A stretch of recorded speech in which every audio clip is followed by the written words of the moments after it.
Is it really stealing when someone takes your idea or posts about the same topic or uses your brand colors? Today we're diving in, talking all about how to spot the difference between stealing and mimicking. Hey there, and welcome back to On Your Terms. I'm your host, Vander, an attorney turned entrepreneur who helps online coaches and service providers legally protect and grow their online businesses using my legal templates and my ultimate bundle. So I've got something big coming for you in the next couple of weeks. In April, you're going to see a brand new live event from me that you will have the opportunity to come to. So definitely keep your eyes and ears peeled for that, especially if you're interested in today's episode. You're going to be very interested in what I've got coming for you in April. I've also got a free copycats guide for you to download in the show notes to go along with this episode and several episodes I've got coming for you on how to legally protect your content. So you'll want to go ahead and download that copycats guide if you want to learn more about how to keep your content safe online. And last but not least, before we dive in, if you like my show, please take the time to rate and review it, text it to a friend, text this episode to a friend, drop a link to it. I really, really appreciate you helping to spread the word. All right, so let's dive in and talking about the difference between stealing and mimicking. So in reality, unfortunately, people are actually stealing content left and right. Like, I think it's very common in the industry, and it probably happens so much more than we even know, because it's like, how do you even know? I mean, half the time I always think about like the people that I catch stealing from us. I'm like, what about all the people we're not catching? You know, there's also so much mimicking going on though. There's both. There's stealing. There's also tons and tons of mimicking. And it's really hard to tell the difference, both from a legal perspective and just, I don't know, kind of like a gut check perspective. I think people contact me a lot and they'll ask me like, I'm not sure if this, crosses the line. Like, does it cross the line into the land of stealing, or is this just like really mimicking? And so what I often then see is that there are a lot of people who then accuse people of stealing their content, their programs, whatever, when it's actually not stealing. So I'll see people like go on tirades on Instagram stories or something like that. And they're like, look at this, like, this girl's stealing from me. Every time I talk about deadlifts, she talks about deadlifts. And it's like, that's not stealing. And then on the flip side, I see people who actually have been stolen from. And then when they share about that, you have all these people in the comments being like, that's just general info. That's flattery. It's flattering when someone steals from you.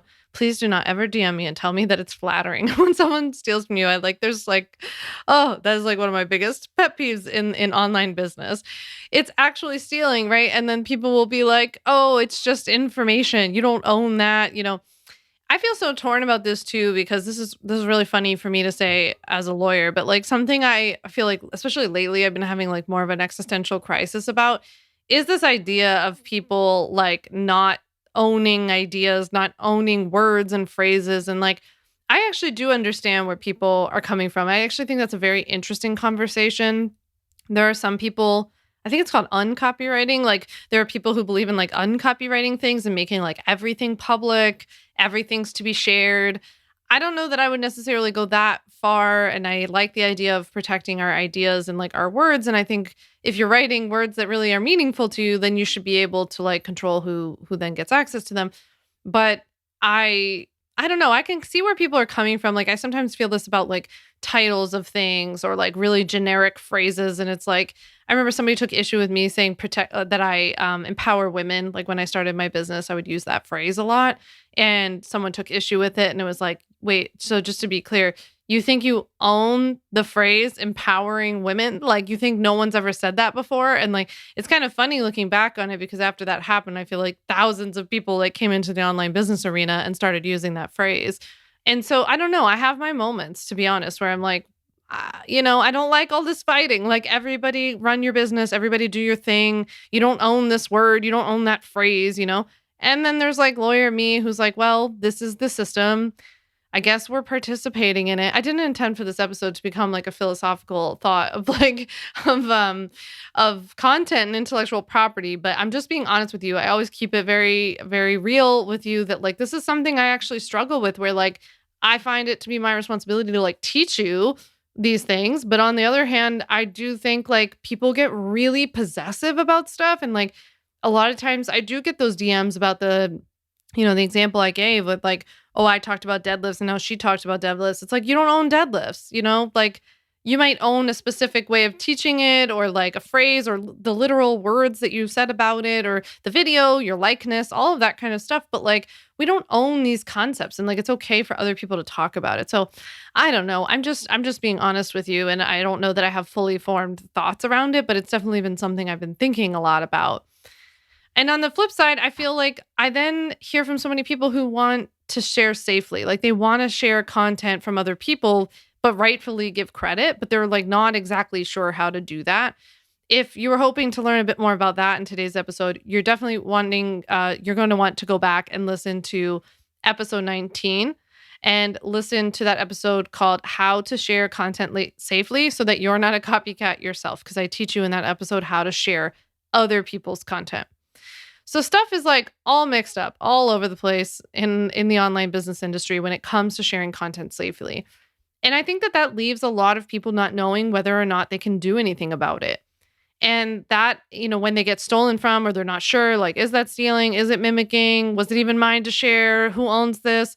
And that inaction then leads to freezing. And you don't know whether you can move forward or not. You're not sure if you should contact this person. You're not sure if you should keep creating content because you're afraid everyone's going to steal it. And I just see this kind of cycle going round and around and around. So I've actually had a lot of lawyers steal from me, both my actual like content, my products, my copy.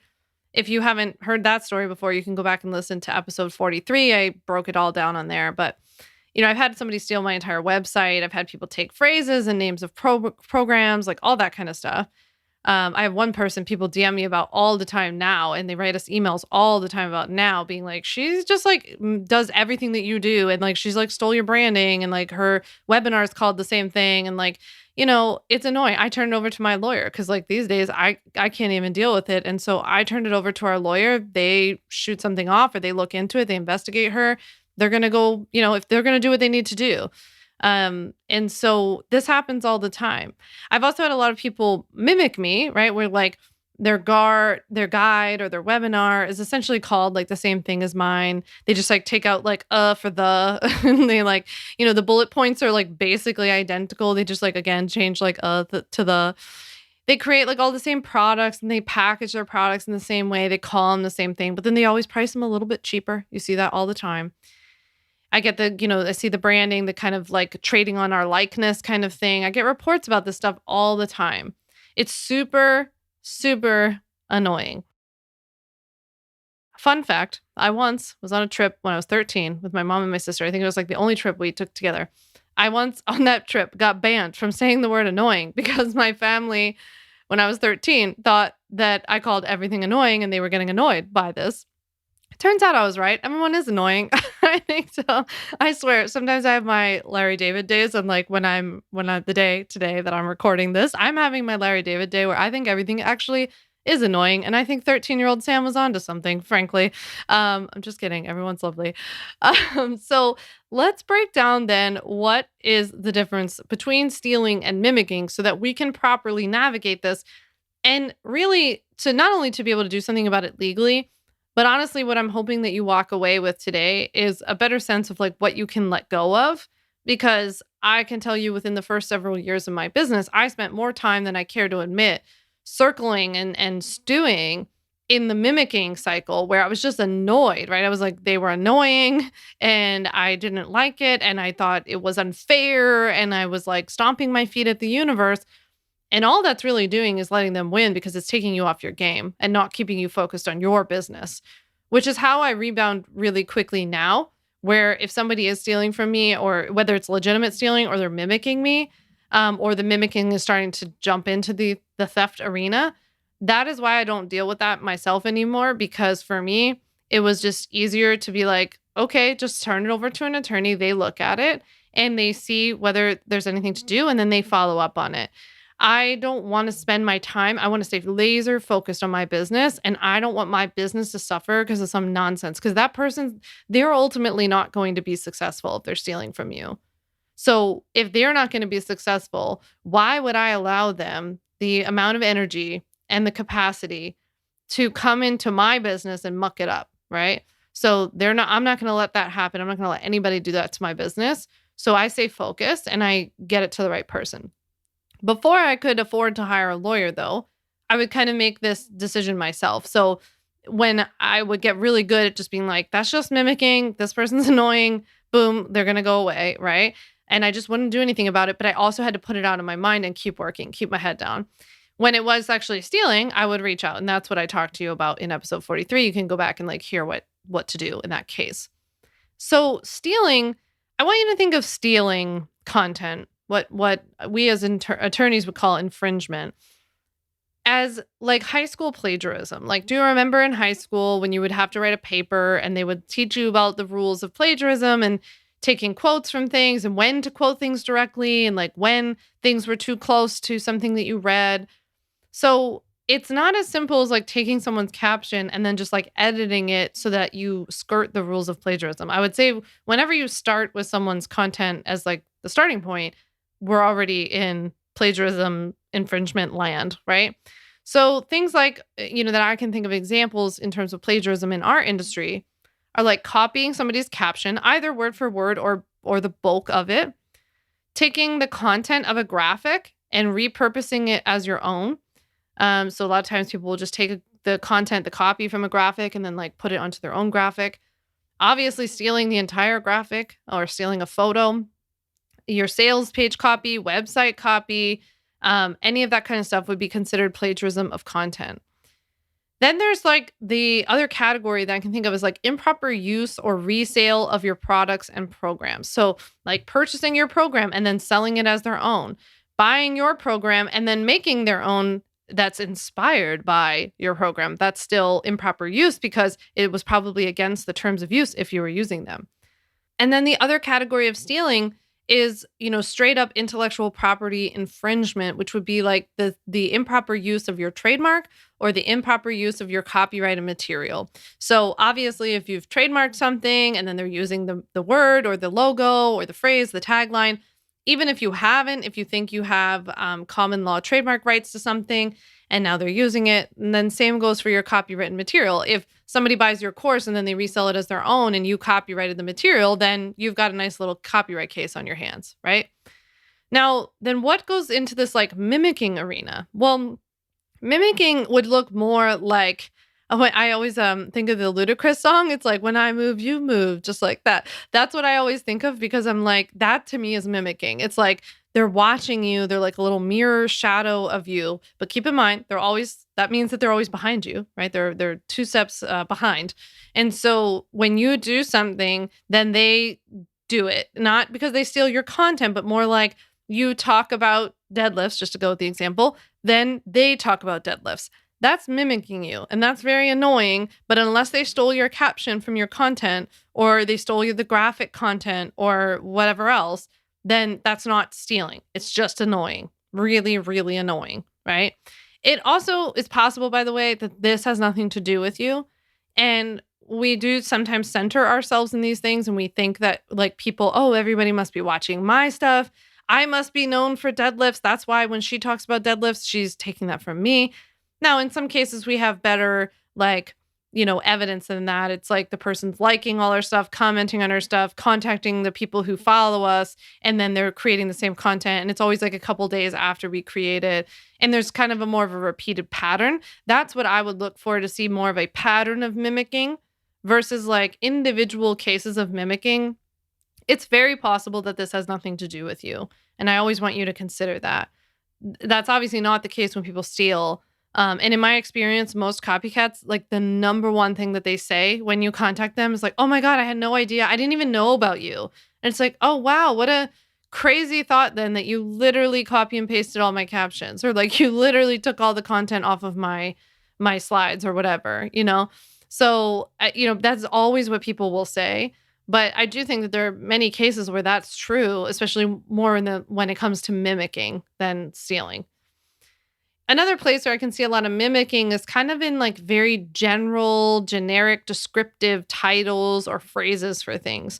So that's where I also want you to consider that, like, when someone says, I empower women, you don't own that. That's like a phrase that's super generic, right? If, you say like, I help people legally protect their online businesses, I don't own that phrase. I've never claimed to own that phrase. Like, that's a generic phrase. If that's me describing what I do, it's literally descriptive. And so that wouldn't be something that like I'd go after someone else because they say I help online business owners legally protect their business. It's like, sure, you're just describing what you do, right? So that's the kind of stuff that I would see as more like mimicking and all of that. There are times, however, that you can actually do something about mimicking. So mimicking is not always something that you just ignore. First of all, I would create an SOP and a little bit of tracking system. And I would do this even if it's just you on your team, you don't have anybody working for you yet.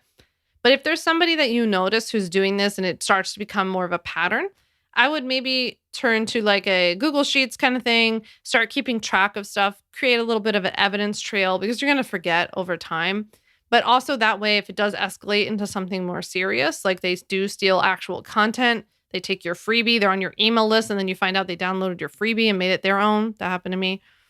Then that would be something that then you'd have like all the stuff that you need to basically do something about it. So there are times when this mimicking thing, either on its own, is a legal issue. Like it gets a little too close to this gray area where they start using your branding. That's kind of like trading on your likeness because if you're really known for your branding, your vibe, your colors, or they pick your podcast name or they pick your product name or something like this, and stuff starts to go more into this like stealing realm, then you can be prepared. So I do think it's something that you can keep your eye on.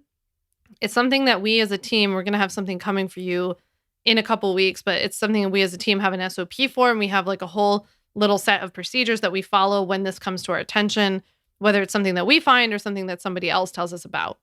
So you got that coming for you. Okay, so I hope that this was helpful in breaking down what the difference was between stealing content and mimicking people. In next week's Monday episode 107, I'm teaching you what to do when someone steals your content. So you're definitely going to want to listen to episode 107 if you want to know like what action steps specifically you should take if someone actually steals it, now that we know really what stealing is. So I'm going to link down below in the show notes to all of the episodes that we talked about today, episode 19, and then episode 107 once it airs. And don't forget to grab your Copycats Guide before you go. Send this episode to a friend if you think it would be helpful. Rate and review the show if you have a moment. It means so much to me. Thank you so much, and I will see you next week. Thanks so much for listening to the On Your Terms podcast. Make sure to follow on Apple Podcasts, Spotify, or wherever you like to listen to podcasts. You can also check out all of our podcast episodes, show notes, links, and more at samvanderwielen.com/podcast. You can learn more about legally protecting your business and take my free legal workshop, 5 Steps to Legally Protect and Grow Your Online Business at samvanderwielen.com. And to stay connected and follow along, follow me on Instagram at samvanderwielen and send me a DM to say hi.